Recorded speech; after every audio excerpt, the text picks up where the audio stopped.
Enzo, is it? Nice to meet you. Cool. I'm good. I'm actually joined by Tim Genders. Hi there. Hi, Tatiana. Nice to meet you. Hi, nice to meet you too.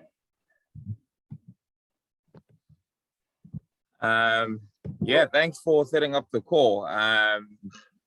We've been looking forward to the conversation, and yeah, keen to get going. Yeah. Probably useful to go through intros first. Sure. Yeah, you're very welcome. That's very much how it goes. You have a nice and sunny background there. I'm usually in Nice in France, and it's all sunny, and we've been stuck in the countryside here for 2 weeks because our car broke, and it's like all gray outside. And I'm like, that's nice. Cool. Yeah, it's still summer in South Africa, so but nice warm weather. Nice. I envy you. All right, so yeah, I'll just start with some questions, introductions. After we're done, we'll edit the interview, send it for you to review before it goes live on the website, and then we can share it on social media. Okay, sounds good. Great. All right. So yeah, I guess tell me a little bit more about yourself. What do you do? What does your business do? Okay. Let me do a quick history of our journey, Tatiana. So Project Isizwe, the not-for-profit company, was formed in 2013. Okay, it was formed by Alan Craig, and what he saw is that which still exists now, is this data inequality. So only 10% of the homes in South Africa have got Wi-Fi. Back then, that Wi-Fi was provided by ADSL. Now that Wi-Fi is provided by fiber. So all that's happened is that the wealthy 10% have had their lines upgraded, and the other 90% are still effectively unconnected. Okay. They do have access to the internet, but through mobile data. Okay. And if you're purchasing mobile data in the small bundles that they purchase, it's literally between 50 and 100 times more for data than what the privileged 10% that have fixed broadband or Wi-Fi in their homes pay. And it's that inequality that we are out to fix. As a not-for-profit, it was that inequality that we were fighting against, that we were advocating the need for fair data pricing between the different, if you like, classes of South Africa. And you know, if you have a situation where it's incredibly expensive to be poor, you're creating a divide that is that is unachievable for people to break out of there and grow. So really, that's the goal: is to provide connectivity at a equitable price. So initially we went out for free Wi-Fi access points. Okay. We got ourselves quite a bit of volume. The challenge with free is the sustainability. Okay. Then also what happened is at the beginning of COVID, we realized we were doing good. We've got 70,000 monthly active users on our networks, but that's not shifting the needle. We need 30 million South Africa, to address the issue. And we felt that the only way to do that was to actually have a sustainable model that is based on making a profit. Okay. So we effectively have a triple bottom line. Okay. Is one, we want to address this inequality issue. Two, we need to make we want to do good, but we want to make a profit while doing good. And three, we want to enjoy it and have tremendous job satisfaction while doing it. So that's our triple bottom line. So for me, it's about then trying to get this sustainable Wi-Fi happening. And what we've realized is that people are not that keen to pay for Wi-Fi in public access points, but they will pay for Wi-Fi if it's in their home. Okay. So as the for-profit company now, what we're doing is we're taking all of the concepts that we had with public Wi-Fi, and we were actually deploying it in such a way that we can reach either a home or, you know, preferably 2 or 3 homes with the deployments, but have the charging mechanism on an equitable basis and a charging mechanism of what they actually have in their pocket. So even if you have, so if you like, our 5 rand a day model came up by saying, right, your average leafy suburb spends 600 rand on Wi-Fi a month, okay? And they've got a family of 4, so 4 devices. If you do the math, you get to 5 rand a day per device, roughly. Okay? So that's where we said, is like, you know, why can't we, if that number works in the leafy suburbs, and you've got a density of 4 times more, at least in the lower income suburbs of South Africa, is what, you know, we just challenge ourselves and say, surely we can make this work. Now, what we feel is critical is that even when you get an equitable pricing, you've also got to address, well, what have they got at any one time in their pocket to be able to pay? Okay. And the problem is that 600 rand a month as a one-off payment is also too high. Okay. But 5 rand a day per device is achievable. So what we're doing is we're rolling out 5 rand a day Wi-Fi into areas where there is no fixed broadband, and we are aiming to get the sustainability in place to achieve that. Wow.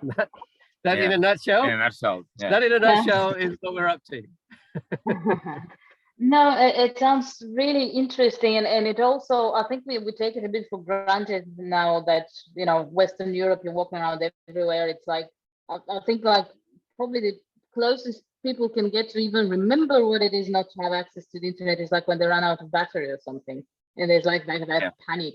And we're talking about, you know, digital acceleration, how that has changed everything, and completely forget that, as you say, that there's a lot of people who don't have that, and I can't even imagine, you know, the impact that has on people's lives.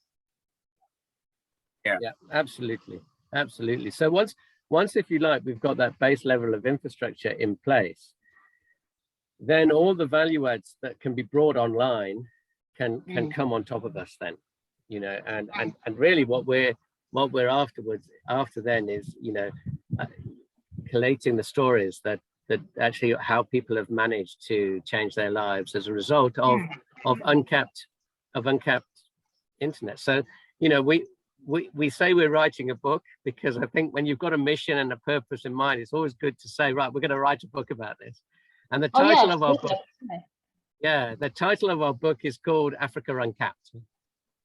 So what we want to do is create, and the reason why uncapped is so important for us is because the moment you build data on a per gigabyte basis, you tend to be more frugal with it.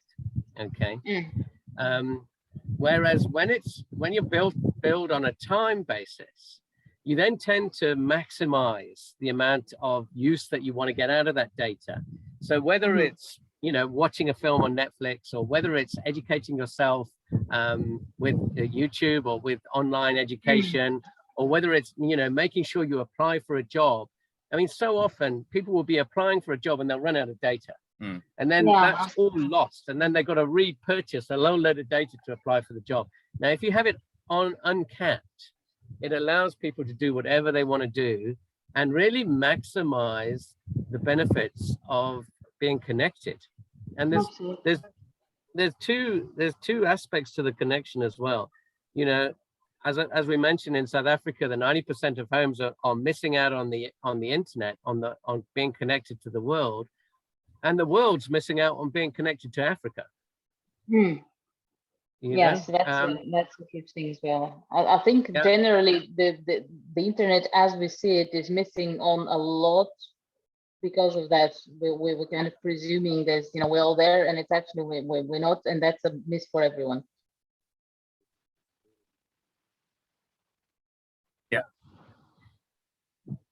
All right. So yeah. I think that sufficiently sort of covers who we are and what we actually do. But happy to take any sort of further questions that you might have. Maybe one thing we should add, Tatiana, is that the mechanism by which we're getting to the homes is we have a toolbox of getting to them. Okay. So with high density homes, we're deploying fiber to each home. With more and what we're doing is we're doing wireless to the block and then fiber to the homes from that wireless connection. So we're getting high capacity wireless connections in. Other homes, we're going direct wireless from public Wi-Fi access points. We're also then putting down home routers that can connect into the public access if we put them in the right place. So really what we're doing is having this blended model of really whatever is the most capital effective way, the most capital cost effective way of getting to our users, we will deploy that in that area. And sometimes what we'll do is we'll lead with wireless and then we'll move the wireless equipment on as we put the fiber in behind it. Okay, so you're adapting to the particular situation. Yeah. Tell me about your name, the company name. How did you come up with that? So the name Isizwe, it means building a community or building a nation. Okay. Nice. So what we're aiming to do with this is to build our communities in an online environment now, and through it, create all the benefits of being online that a community can gain. Okay. I was wondering, I thought it's like, is we as a play on the one is everyone sort of a thing, and it's actually a word. Yeah, it actually is. It's it calls a word, isn't it? Not it could be used for both. It's more Zulu, more Zulu word in South Africa. Yeah. Okay. And you got a .com domain name because there's a lot of local extensions, I would imagine. Why did you go for a com? Because the .com is for the for-profit company, okay, and the .co.za is for the the .org is projectisizwe.org is for the not-for-profit. So we've had sponsorship. Okay. Yeah, we still have the not-for-profit, so that receives sponsorship to get connectivity out to the various locations. That we're guided by the funder as to where we're going to roll out to. So the reason why we went for .com as well is because we want to roll this out. Once we've won at home, we want to roll this out elsewhere, other sub-Saharan African countries. I can see that. Yeah. Makes sense. Yeah. Which obviously makes more sense than having a .co. Sure. And you are connecting homes, so individuals, how do you go about, or do you at all work with like businesses, startups, some sort of startup communities? Not really. We are focusing completely on, if you like, a home product. Okay. What businesses are doing is they are using our product, obviously, to start up. And any startup business will use a home internet because generally it's cheaper. So through that, what we're aiming at is blanket connectivity at a fixed rate, and an affordable fixed rate, and really how people use that is then up to them. Yeah. That said, I mean, we do sort of look at partnering with corporate partners that might run some courses for local entrepreneurs, and it obviously helps, particularly in these communities, enabling people to study online, give courses online, and run some other online businesses. So there is quite a lot that we do, but probably more on a micro entrepreneurship level as opposed to like a more traditional tech startup and tech ecosystem that you might see in say other markets. Yeah, that makes sense. All right. What's next? What are you working on apart from the book that you mentioned? That's something exciting that you're looking forward to. So we're working in an area South Durban called Umlazi and Lamontville. Okay. We've got a network there, and what's next is to expand that network. Okay. We believe that the revenues will get stronger as you densify your network and you, if you like, completely Wi-Fi area with full Wi-Fi coverage and area. So what we've got is we've got laser focus on this area and we're rolling out more and more access points in this area, making more and more people aware of it, and really just getting it so the entire community, it's a community of about 6,000 homes, okay, that the entire community has got access points all over and all of their homes are covered. Yeah. What we want to do from that, whether it's, some of it's going to be fiber because they're really high density, some of it's going to be wireless. What we want to do is then prove a model of how much revenue we're actually getting out of that area once we've completely flooded it. And from that, we're aiming then to show that the revenues are there and that create a rock solid investment model that shows real numbers instead of like theoretical numbers of a spreadsheet and market research, and they're paying this and they're paying that. We just want to get out and roll this area out and show that it's really working. And actually, I believe we can, once we've rolled that out, we'll have uncovered everything we don't know at the moment. Absolutely. And that's really our goal, is to get a significant number of homes connected and absolutely understand everything we don't know.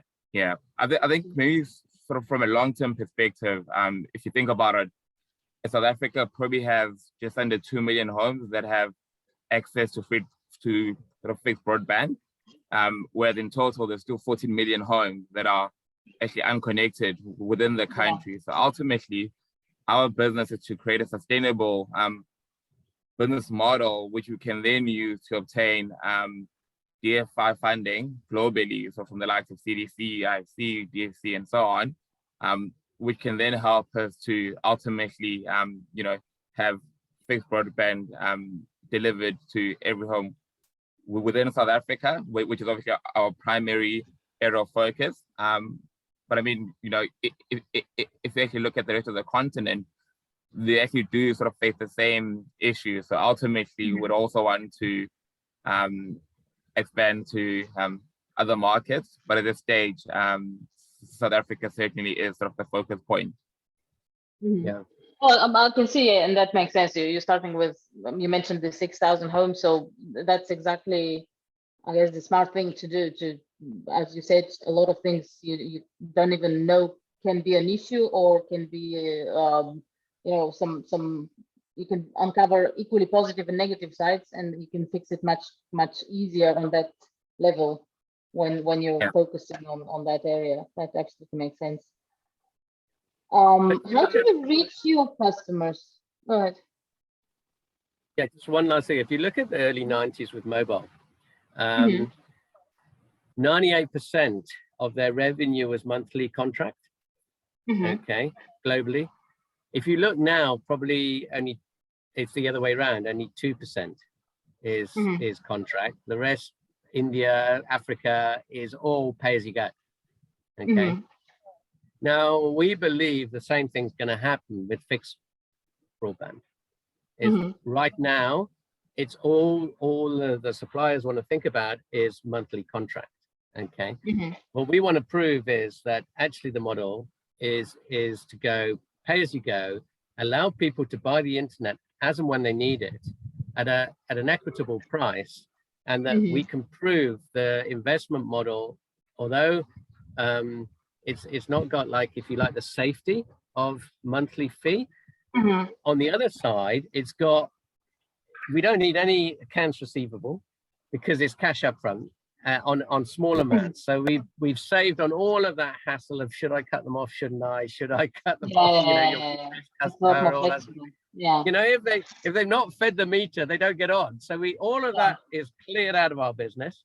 And we are passionate about showing that this is the model to go. And as I said, this rollout in Lamontville and Mlazi area it's great because it's low income areas. It's got fantastic capacity capability for us to be able to keep racking up the bandwidth in there as we need.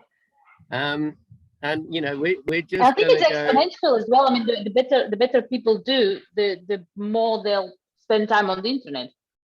Yeah, absolutely, absolutely. And we can see that they're spending more and more time. It's just like, how long does that take? How long does that ramp up graph take? And how do you actually pull it faster so that you're getting your revenues in sooner than maybe we were last year? So that's constantly what we're focused on and working on. Do you at all get involved in how people use the internet, or for what do they use it? Because obviously for like I know as humans on anything, I mean, like you can go back to the printing press and it was used for erotic magazines and the Bible for super long time before we got to use it for science and other things.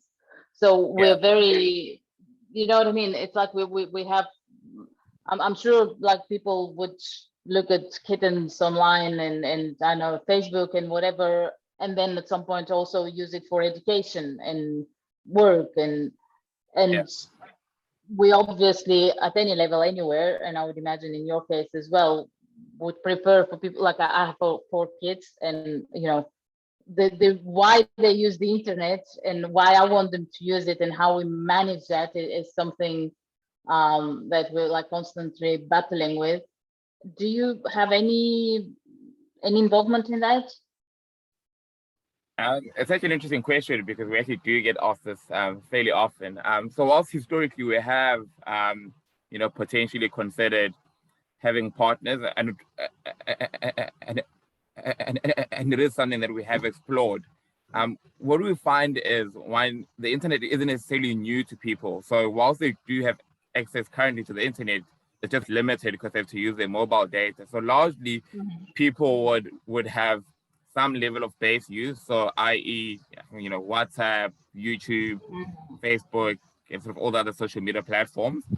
But increasingly, what you then see is, whilst you actually give people uncapped connectivity, so also you might have additional use in sort of entertainment, i.e., Netflix and YouTube, but it also does enable people to you know, start taking online courses, which is actually quite a big one. Secondly, you see people actually sort of doing stuff online that's entrepreneurial. As an example, we had a guy in one of our areas that teaches people abroad how to farm chickens, and in exchange they pay him in Bitcoin, and he'd never be able to actually conduct that without actually having this platform available to him. And then the last one is really people applying for jobs and being able to search extensively for jobs, which is quite crucial, particularly in South Africa, where you've got a high youth unemployment rate. But we're also like happy for people to actually just use the internet for entertainment and ensure that people are off the streets, they're not getting up to, you know, crime or other criminal activities. So for us, entertainment is good. For people, you know, kids actually being at home and gaming is better than them actually being on the streets and, you know, getting up to no good. So yeah, we've got an example of in Lamontville of a guy he's converted a room at his home where he's got the internet, and he brings kids in and they game. He's got some Xbox and they game in his room. So, you know, for me, like we often get this question, and I always say, right, you know, if I could give you a solution that brings down the crime rate, that brings down substance abuse rate, that brings down alcoholism, that even brings down the birth rate, a lot of these issues are, there's a lot of in poverty, there's a lot of boredom, and people get up to no good when they're bored and they haven't got that opportunity. So even if it is just that we entertain people, we will do so much good out of that. That the fact that they can educate themselves and, you know, get jobs and all of those other things are almost dwarfed by the benefit of entertainment. And the other point is that we're after equality. Okay. Now there's two aspects to equality: equality of price, but also equality of usage. You know, why must the West be allowed to use the internet for watching football and Netflix and all of their films and all that sort of thing? And Africa, you know, only for education for Africa. Absolutely. We're pretty against that. No, I completely get that. And like you said, I mean, if you're counting, you know, my internet is about to run out, you're not gonna get to, I'm gonna go watch that show, or, you know, it's just the thought of it is stressful. Absolutely. Yeah, that's very, very good comment. And also games nowadays, honestly, I was like, again, with the kids, I'm like, games, shouldn't play too many games, And I recently had my 10-year-old show me what he's playing. And honestly, I cannot do it. It's a level of like organization, long-term, with some strategic stuff. I was like, honestly, I was ashamed. I was like, okay, you can play longer, that's fine. But I mean, like that example of the guy, you know, getting those kids off the street, gaming in his home. And, you know, they love it. He's making a bit of money. You know, it's this is about what we were saying earlier about laying this platform of connectivity, of uncapped connectivity down, and allowing communities to just like innovate their own lives in a connected world. And so, yeah, we don't get too much involved in what people do, but then a lot of NGOs are now coming to us and then, you know, excited about the areas where we're rolling out, because it means like they could have a Zoom call like this to, you know, tutor someone or whatever it could be. It opens the world up to them and them to the world. And that is really, really important. So, yeah, our challenge is to keep track of these stories so that, you know, and log them all for our own marketing and branding of the why, of, you know, why connect people on to the internet. Absolutely. You should definitely write that book. Yeah, that'll be amazing. It's interesting, the lady that ran DFID in the UK, she asked me, you know, have you got any evidence of the economic value of having someone connected? This was before COVID. I said, no, Lauren, I haven't. But I tell you what, I'll take your mobile for 3 weeks, and at the end of it, you can write the economic value of being disconnected. I think, that's a good one. Definitely. Oh dear, 3 weeks. No, like I said, this morning, my telephone has run out of battery, and we were in the car, so I didn't have the charger. So it took like about 1 hour without my phone. I was like, oh God, what's happening in the world? I'm missing out. Yeah, don't worry, you don't want to know what's happening in the world. Russia's invading Ukraine, and you don't want to know. It's better off missing out. Tell me about it. I'm actually originally from the Crimea, so that's like. Oh, really? Oh, my word. So you know all about it. Yeah. Yep. Oh, yeah. Oh, I hope your family's all right and everything. Yeah. Well, I mean, that too shall pass, as the saying goes, but it's not really funny at the moment. All right. I think that was. No, I had one more question. Like, how do you reach your audience? Because obviously, the ones that are not connected, you can't reach them online. How do you go about that? Yeah, I'm happy to take it. Any advice as well is very welcome. Yeah. So I think there's multiple ways. So one, we generally do an extensive community engagement in person, as and when we actually deploy.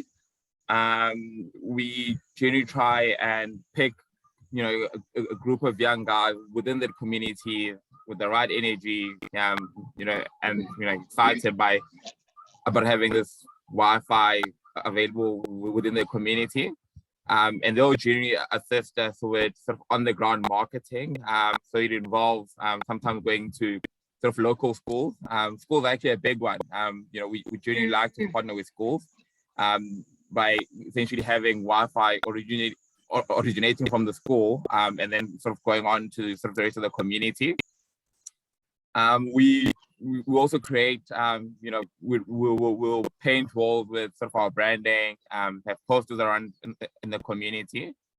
That's sort of the on the ground marketing. So a lot of it is sort of word to mouth.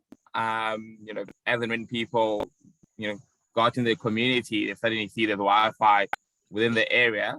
And we've got sort of local resellers and people that are able to sort of educate them on sort of this product within the community. That's generally sort of the primary method that we use, largely because the business is generally sort of concentrated in whichever area that we're in. So we're not going to be active in a market that we don't necessarily have a presence in. So if, for example, we're using something like Google Ads, it will advertise on a national sort of scale, which isn't necessarily helpful when you've got sort of a specific area within South Africa that we actually focused on. We give other channels, so you know, sort of our website, our social media accounts. So there's always like posts that we'd put on our social media account. We'll send SMSs on a sort of when sort of the promotion that we're doing, sort of users within that community. So there is a level of social media engagement that we do, but I think largely we rely on the ground marketing and on the ground activations. Yeah, and once we've done that and we've got some presence on the ground, then we give it a healthy dose of free. And from giving free Wi-Fi, we can harvest the mobile numbers of everyone that's come on within our system. So there's an authentication based on mobile number. Okay, so we know within an area at each access point, we know who's come on, and then we'll you know, set up SMSs with them, and we've been working with those users once we get their numbers, once they're on. So once we're in an area, we can then advance it. But I think that's the hardest thing that we're coming across, is how to market it and within these communities. And I think that's an area where, you know, we're putting a lot of focus as we roll out, is to make sure that, you know, everyone that's in those areas know what's available to them. Yeah. And Maybe just to add, so we've also got a sister company which is called Villa Coin. It's essentially a blockchain business that we use for payments. But what that does is it essentially allows particularly the people that actively sort of use a product or other service to be able to actually sell to other users. So by you actually selling, say, you know, 5 data bundles, you're then able to earn sort of a free day for yourself.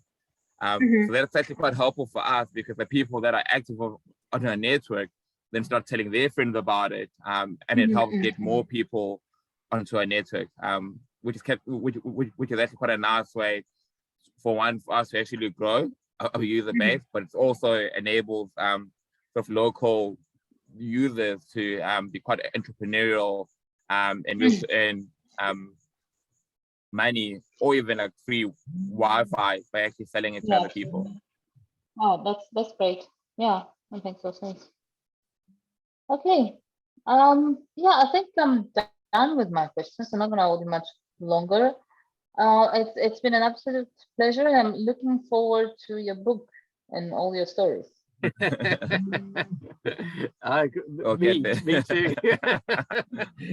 It'll come out in a couple of years, I think, Tatiana. I'll follow you on socials to see what you're up to. I'll keep an eye on you. Maybe in a year. I think this is the year we're going to crack it. Yeah, I hope so. I'll be watching. Thank you. Thanks Thank so you, much for Isabella. your support, and we're looking forward to getting ourselves up on your website and getting some, really, it's anyone that actually wants to feel a bit of fulfillment in life and is willing to, spend some money to actually do some serious good. Hmm. And You're looking for investors at this point, or you believe? Yeah. Yeah. So we essentially raised a seed round in December from the Global Innovation Fund. But it obviously is quite a capital intensive business. So, whilst we've got sort of a number in mind, we can always take more because there's always a new area that we can go to. There's always more infrastructure we can lay down. There's always more customers we can reach. So yeah, we are sort of looking at raising additional capital to roll out again in sort of these neighborhoods. Ideally, it's generally people that are, again, like sort of Tim mentioned, people that are passionate about doing good, people that are passionate about connectivity, education, entrepreneurship, and actually connecting Africa. Okay. All right. That's great. Do you have a place on your website for investors to look at something dedicated, or should they just reach out if anybody is interested?